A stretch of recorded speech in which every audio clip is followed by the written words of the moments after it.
आजदेखि हामीहरू ल्याप्लेसको integral property पढ्न गइरहेछौँ र यो प्रोपर्टीमा के छ त यदि if Laplace of f of t is equal to f of s छ भनेपछि यो एफ अफ एस कसरी आएको हो त यो फ्रम डेफिनेसन अफ ल्याप्लेस आएको हो फ्रम डेफिनेसन अफ ल्याप्लेसको डेफिनेसनबाट आएको हो र तब हामीहरूले के प्रुभ गर्न भनेको छ त Laplace of 0 to t f of t dt is equal to 1/s र fs यति प्रुभ गर्न भनेको छ र यति प्रुभ गर्नको लागि हामीहरू पहिला के गर्छौँ त यता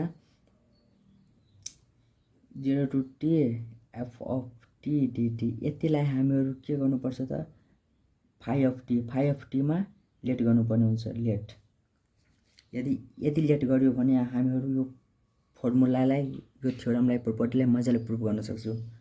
सो अब के गर्नुपर्ने हुन्छ त अब यसलाई इक्वेसन 1 ले डेरिभेटिभ गरौँ विथ रिस्पेक्ट टु टी।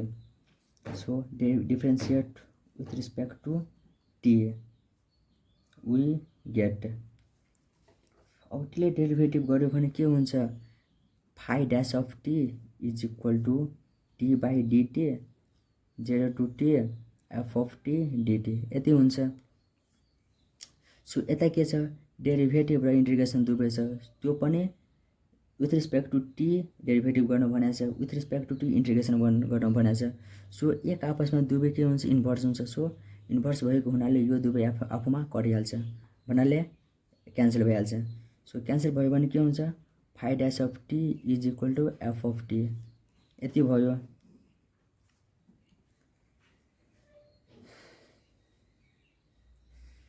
अब के गरौँ इक्वेसन 1 मा पुट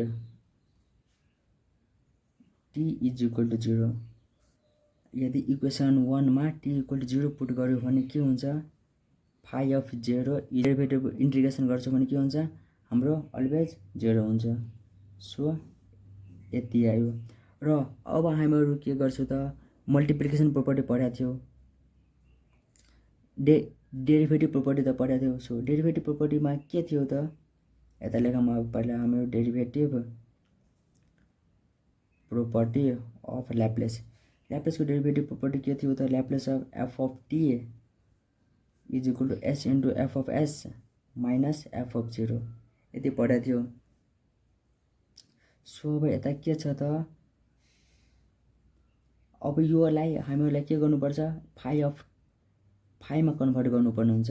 सो यता फाइमा कन्भर्ट गर्यो भने के हुन्छ Laplace of phi dash of t is equal to s into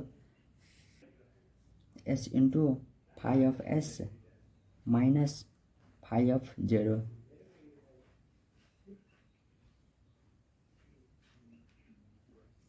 किनकि फङ्सनलाई हामीहरू फाइमा कन्भर्ट गर्यो र अब यताबाट हामीहरू के लेख्न सक्छौँ phi dash of t is equal to f of t हो। So Laplace of f of t is equal to अब यता हामीहरूसँग के छ एफ अफ एस भनेको Laplace of f of t छ यता के हुन्छ फाइ अफ एस भनेको ल्याप्लेस अफ यता हामीहरूसँग एफ अफ एस छ एफ अफ एस भनेको Laplace of f of t छ र यता के छ फाइ अफ एस भनेको छ त्यता के हुन सक्छ Laplace of phi of t हुन सक्छ।